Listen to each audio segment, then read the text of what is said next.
نگاہ کی بات ہے تیری، ایک نگاہ کی بات ہے، میری زندگی کا سوال ہے۔ وقال رسول وجملہ بلادوانی سلام، السلام علیکم ورحمۃ اللہ تعالی وبرکاتہ۔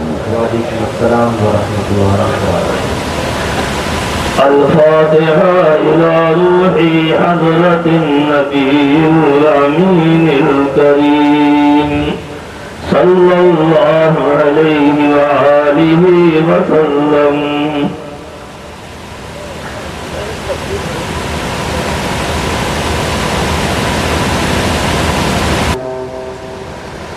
وبين قومنا بالحق وأنت خير الفاتحين۔ سبحان ربك رب العزة عما يصفون، والحمد لله رب العالمين۔ اے میرے سرکار اور یہ غلام حاضر ہیں، نظر کرم فرما دیجیے۔ تاریخ کی کتابیں بولتی ہیں کہ جب سرکار احمد کبیر رفاعی نے یہ عرض کیا تو رسول اللہ نے مزار اقدس سے نورانی ہاتھ باہر نکالا۔ سبحان اللہ سبحان اللہ۔ دیکھو میرے بھائی، یہ کون کرے گا؟ مردہ کرے گا؟ ہاتھ کون نکالے گا باہر؟ وہی نکالے گا جو زندہ ہو، جو سنتا ہو، جو بااختیار ہو، جو خود بابر ہو۔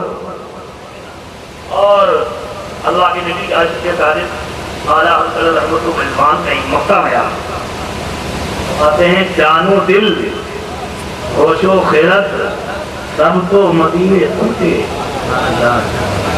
جان و دل ہوش و خیرت سب تو مدینے پہنچے، جو نہیں کرتے رضا سارا تو سامان گیا۔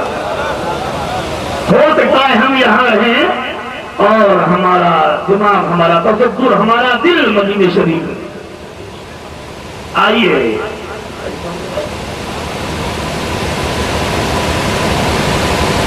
دونوں عالم کے مالک و مختار، حبیب پروردگار، ہم مجرموں پر کرم فرمانے والے، ہم گناہگاروں کی شفاعت فرمانے والے، اپنوں کے کام آنے والے اور غیروں کے کام آنے والے، دوستوں کے کام آنے والے، دشمنوں کے کام آنے والے، پتھر برسانے والوں پر رحم و کرم کی بارش فرمانے والے، اور کانٹے بچھانے والوں پر دست شفقت پھیرنے والے، اور گالیاں دینے والوں کو دعاؤں سے نوازنے والے۔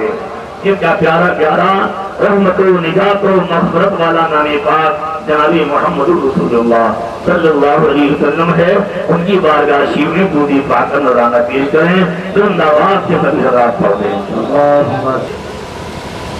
مقدر بنائے جاتے ہیں، یہ اجمیر شریف کے شاعر ہی کے شعر ہیں، اور میں تو یہ کہتا ہوں انہوں نے یہ شعر جو کہتے تھے ان کا کال نہیں تھا بلکہ ان کا یہ حال تھا۔ تیری نظر سے مقدر بنائے جاتے ہیں، تیری نظر ہے خدا کی نظر غریب نواز، تیری نظر ہے خدا کی نظر غریب نواز، اور زمانہ اس کو نظر سے گرا نہیں سکتا، زمانہ اس کو نظر سے گرا نہیں سکتا۔ کرم کی جذبے کرو تم نظر غریب نواز، کرم کی جذبے کرو تم نظر غریب نواز۔ اور دو تین شعر ہم دوسرے ربیع قابل کے آپ کو سناتے ہیں، اور یہ بھی غیر نوامی کے خطام والے شعر پانے ہوتے ہیں۔ ہم یہ سن کر درے اقدم سے چلے آئے ہیں، ہم یہ سن کر درے اقدم سے چلے آئے ہیں، یہ کسی حال میں خالی نہیں جانے دیتا، یہ کسی حال میں خالی نہیں آنے دیتے۔ اور اس سے پہلے ہی یہ کرتے ہیں مداوا غم کا، اس سے پہلے ہی یہ کرتے ہیں مداوا غم کا، دل کی فریاد بھی لب تک نہیں آنے دیتے۔ میری گزارش ہے آپ نظرانہ جیب میں رکھیں، میری گفتگو کو سنیں۔ تو شاید اس لیے کہا تھا کہ ارمان زیارت لیے آئے تھے دلوں میں، ارمان زیارت لیے آئے تھے دلوں میں، اب آرزوئے بارے دیگر لے کے چلے، اب آرزوئے بارے دیگر لے کے چلے ہیں۔ غریب نواز کی بارگاہ کیا ہے؟ میرے بھائی، غریب نواز کی بارگاہ میں کسی شاعر نے تو حق بات کہی کہ گناہگار سیاہکار روح سیاہ لاکھوں تیری نظر سے بنے اولیاء غریب نواز۔ سبحان اللہ۔ سعودی سلسلے کی خانقاہ ہو، ہندوستان کے جتنے اولیاء ہیں وہ سب غریب نواز کی رعایا ہے۔ نعرہ تکبیر، نعرہ رسالت، نعرہ رسالت، جشن غریب نواز، جشن غریب نواز، نعرہ تکبیر، نعرہ رسالت۔ سب غریب نواز کی رعایا ہیں، لیکن بے عدلی کا دور ہے، لوگ اپنی تحریروں میں تقریروں میں آج کے بزرگوں کا غریب نواز سے موازنہ اور مقابلہ کر رہے ہیں، اور کو شرم کا احساس نہیں۔ میں ذمہ داری سے بول رہا ہوں، ہندوستان کی جو اسلام ہے، مسجدوں سے اذان کی آوازیں آ رہی ہیں، مدارس میں قال اللہ قال رسول ہو رہا ہے، آج اسلام کے جھنڈے لہرا رہے ہیں، یہ کسی فقیر، کسی عالم، کسی محدث کی دیر نہیں ہے، یہ صدقہ ہے غریب نواز کی آمد ہے۔ سبحان اللہ، سبحان اللہ۔ غریب نواز نے ہندوستان میں اپنی نگہ کرامت سے 90 لاکھ کافروں کو کلمہ پڑھایا ہے۔ سبحان اللہ۔ 90 لاکھ کافروں کو کلمہ پڑھایا ہے۔ میں ہر ولی کا احترام کرتا ہوں، لیکن آپ تاریخ پڑھیے، سیرت پڑھیے، میں نے اس کثیر تعداد میں میں نے پڑھا یہ ہے، غریب نواز گزر رہے ہیں اور کافروں کو نظر کرم ڈالتے جا رہے ہیں، وہ کلمہ پڑھتے چلے جا رہے ہیں۔ سبحان اللہ، سبحان اللہ۔ کعبہ صحبت میں آگے بیٹھا، کلمہ پڑھ کے مسلمان ہو گیا، بدکار کوئی حیا آ کر بیٹھا، حیا والا، شرم والا اور ولایت کا تائیدار بن گیا۔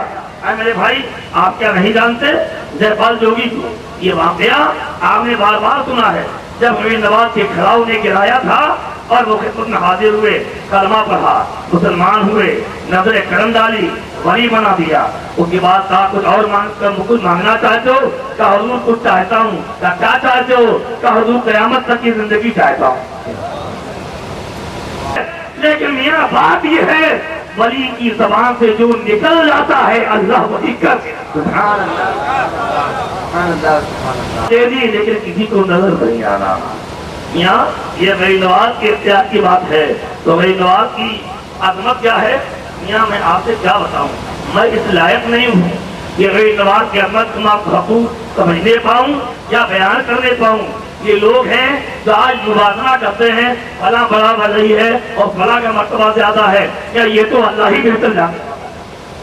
تمہیں داخلہ کرانے کے لیے، تعلیم کے لیے حضرت خضر آ گئے، کہا کہاں لے جا رہے ہو؟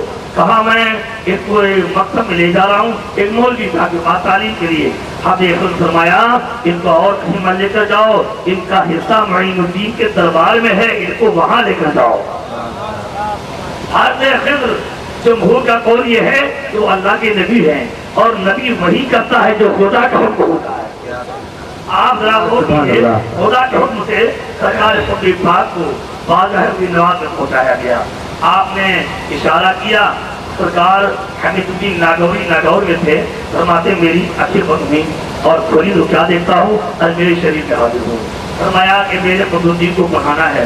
کہا بیٹے کہاں سے پڑھو گے؟ فرمایا سبحان الذی اسریٰ بعبدہ۔ اس وقت تک کوئی قطب نہیں ہو سکتا جب تک میرے قطب الدین کی بارگاہ میں حاضری نہ دے لے۔ سبحان اللہ۔ یہ غریب نواز ہمارے ہیں، اور میں نے سرکار خواجہ کے سسرال بندہ نواز کے ملفوظات جوامع الکلم میں پڑھا۔ آپ فرماتے ہیں کہ دہلی میں 2 درگاہیں ہیں، ان میں سے ایک درگاہ سرکار قطب پاک کی ہے، 24 گھنٹے ایک ابدال کی، جس کے آستانے پر جھاڑو لگانے کی دلی کی اسی مقرر ہے۔ یہ غریب نواز کے غلاموں کا عالم ہے۔ اور غریب نواز فرماتے ہیں جب غریب نواز مرید ہوئے، کیا بتائیں ٹائم آج زیادہ ہو گیا، پھر کبھی انشاءاللہ باتیں کریں گے۔ جب غریب نواز مرید ہوئے اس کے بعد مکہ شریف آئے، اور مکہ شریف غریب نواز فرماتے ہیں کہ میں حرم الہی میں اللہ کی عبادت کر رہا تھا اور غیب سے آواز آئی، اے معین الدین تو آج جو چاہو وہ مانگ لو۔